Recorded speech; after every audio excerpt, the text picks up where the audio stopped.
Hey guys, and welcome to another brand new video. Now, this video is a bit of an intriguing one over here. Now, if you guys have missed it, PlayStation actually has #1 announced and talked about that they want to have a brand new UI. We actually had another one of our YouTube homies go over here, go and have a chance to showcase and do a bit of a walkthrough and talk through of what's kind of going and being changed in the PlayStation network. Now, I've actually had quite a few people go make comments on this or mention this, so I wanted to do a little bit of a reaction slash kind of, I guess, walkthrough myself, just mainly because I had so many people mention this and talk about this, which I think is kind of good. I always do love when you guys have a chance to suggest videos or topics and all that, and especially as I'm kind of getting back in the swing of doing YouTube stuff, I would like to go do that. So I hope you guys will sit back, relax, and enjoy the kind of the walkthrough slash kind of reaction video over here of the brand new PlayStation 5 home screen upgrades and all this other cool stuff.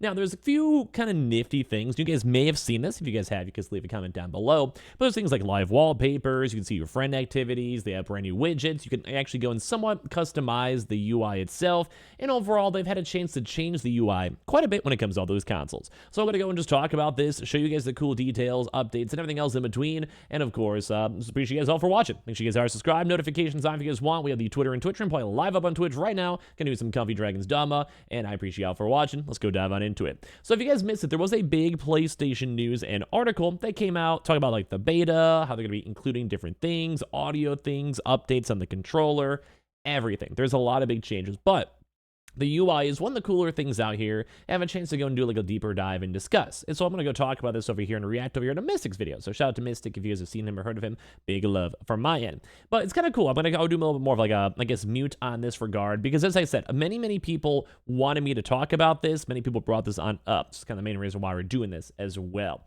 But when it comes to all this type of stuff, there's been a lot of cool nifty things that have been added towards the actual walkthrough. So I'm going to give him a little high and wave over there myself. But I just want to go and do a little bit of a backseat for it and kind of go give a little bit of a shout out to it as well. Where if you guys kind of go through all the actual UI itself, there's been a lot of changes, both when it comes to PlayStation and Xbox UIs. And this is why these things get a little bit on the intriguing side, because they'll have specific things that either have gaming news, or they'll have things such as brand new games or general console updates. So a good example is over here, you guys can look at, say, the DualSense controller, which has a chance on the UI, as you launch up the console, you can go and see everything, where it has the overall battery level, and you can see hey, my controller maybe needs a charging soon, or maybe it's been a few weeks since I launched my console, busy with work, school, finals, summer break, vacation, whatever, and you have a chance as you turn on the controller, you can see what the battery levels are at. It also has a chance to go and highlight up and showcase up things like the headset, which also goes and once again gets included in the UI itself, and makes it kind of just showcase and integrate everything to one individual ecosystem, which I think is cool. I think this is very nice, nifty technology, and typically when it comes to playing on consoles, you want to make sure your, batteries are charged. You want to know if it's at a 10%, because if you're going to sit there, get relaxed, get comfy, grab some chips, and play some God of War or whatever it might be, yeah, you want to go be comfy in your couch. You don't want to have to make sure to plug it on in. It's just nice, really basic stuff. And as well, you also have other UI improvements over here where they have things such as the console storage, where if you have an SSD, you can go into the individualized, basically widget over here, click into it and see where all the assets are at, or as well has the high level normal console, so you can see how much data you have for free and stuff like this. And that's great. Let's go and say you want to go and launch up a game or console and you want to download a game or whatever it might be. Sometimes you sit there and you go and be like, hey, I only have 30 gigabytes left. I want to go download a Call of Duty for 150 gigabytes. Well, at least you know at the top of your head. And it also helps out for things, let's say you want to download overnight, you launch your console, just anything that's at a really quick glance and makes things easier for you to enjoy and rock out, I think is better. But there's also a lot of the other various general news things, like for consoles like PlayStation and Xbox, they do have a little bit of marketing. And they have things such as having the wish list involved over here, so you can see what games you like, what games you dislike, PlayStation Plus games that might be podded on in, or as well other various things such as you can see game catchers and such. But when it comes to things like PlayStation Plus as well, right down below, you want to go and sit through this and have a chance to see hey, this might be a game I want to see, or I can get for free. I already am a PlayStation Plus subscriber. This is what I like. This is what I enjoy. Or you go and see things like the brand new friends tabs and stuff like that. We can go and look through it and see it, and that kind of lets you go and see what your friends are playing, and that integrates with a lot of brand new changes that we've seen with their friend system.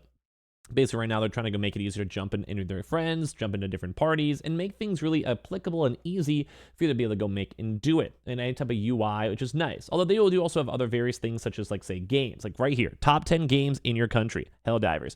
There's a really high level right there where it's hey, this is marketing, this is a game, Final Fantasy, or any other various big game that might pop out, you might be intrigued on this. This might be cool. You might enjoy this. But I think one of the bigger things out here, and this is one thing I would really like, is more of a focus on being able to change your backgrounds. Now, I think that's one of the biggest, most asked for things with dynamic backgrounds and changeable backgrounds. That's like the one big critique that everyone wants, more customization. You don't always want to see the same exact screens. And that was something that people really liked when it came for the PS4. People enjoyed the different vibes. People enjoyed seeing different colors. Having a chance to get them from pre-orders was a huge bonus that a lot of people really liked. And like while they could have these cool like previews for games and make the vibes different, sometimes like there's been times where I'm in a call, like in a party with my friends, and we're just sitting there and we're hanging out, and I'm just on the home screen just seeing little things move around and bump around and all that, which I think is nice to have that in. Like it's kind of just like a good general vibe for you to go and see.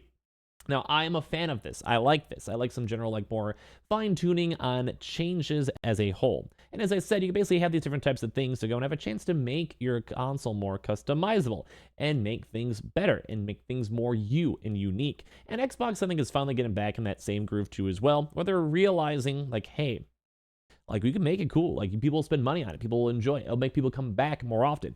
And that's actually kind of the question for our video. Is that something you guys would like yourselves? Do you guys enjoy having a chance to be like, hey, I want to make my thing how I want to make it? But I also have a bit more changes too as well when it comes to multiplayer stuff, when it comes to game suggestions, when it comes to, say, tournaments. As you guys know, they're trying to push the PlayStation stars for integrating and kind of pushing and incentivizing people to play games, but as well also trying to go push esports as a whole, or this for their individual games and tournaments or things like Evo. So they're also trying to go integrate that into UI when it comes to what games your friends can play with you, or as well when it comes to, say, fighting games or tournaments you can go enjoy. And I think that's all around really cool.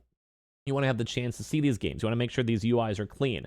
And it's kind of weird because we've seen the UIs change a lot throughout the years. He even actually highlights this at the very start of the video, but like we've seen it. Like you look at the PS3, the PS4, the PS5. Everything is just very slightly different on what we see and what we expect. And that's one thing I kind of like about PlayStation, is at least they are trying. Now, some iterations and there's some UI designs might be slightly different, but at the same time, it's still cool. And it seems like they're trying to make this a little bit more consumer friendly by having things such as, like, say, the settings up there on really quick, very easy to go pop on in these betas, or as well trying to go make other various things just more in front facing, so like say your controller battery or their games or what your friends are playing. And so far I think I like these UI changes, but the funny enough, it almost kind of reminds me a little bit of a mixture of PlayStation and also Xbox, where Xbox had more of like the big picture, here's our game, instead of like a weird listing feature that the current PlayStation 5 currently has. But I think I kind of like this. Like, this is kind of what we're expecting for the future of updates, and there's obviously going to be more future changes too as well. But it's interesting because they also have different types of news tabs, but they took away the news tab and put it more on the lower segment, instead of like your game captures, your PlayStation Plus, which you get for free, the games, and instead they have this. And now this is kind of like a good example, I think, too, as well, of like the dual integration of the UI and UI systems of how it works. Like, instead of having to be like a bunch of like top level layer things, it's more of like individualized, bigger pictured, easier to go and see the information at a quick glance of your eyes. And this is what I kind of like on the PlayStation as a whole. I think it's cool. I think it's nifty. Now, at the same time, not much is being changed, but it is looking like a pretty big overhaul. You still have the same features, same settings, same adjustments, same types of parties and news and PlayStation Plus.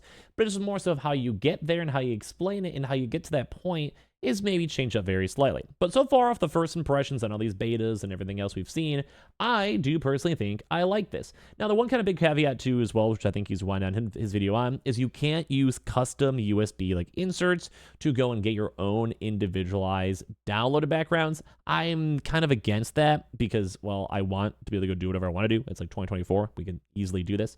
But I think maybe PlayStation's trying to keep their ecosystem involved, or maybe also trying to avoid playing, like, you know, having a chance even for people to have mods and like other various bad things like hacks or whatever involved. But I think that'd be kind of a nice bonus solution, especially because on PC you can do whatever you want, on other stuff you can do as well too. So I don't know. It's one of those things. But I do want to say, I do think it's kind of a cool update. I do think the PlayStation changes are nice, and I do appreciate this a lot at the end of the day. So make sure you guys are subscribed with the notifications on. Shout out to Mystic for just having a chance to go record it, because I'm not currently in the beta itself. And as well, he had some pretty cool stuff in his video too. But I appreciate you guys all for watching. Make sure you guys are subscribed. Stream by the Twitch and Twitter if you guys want to. And I'll see you guys all tomorrow for some more brand new videos.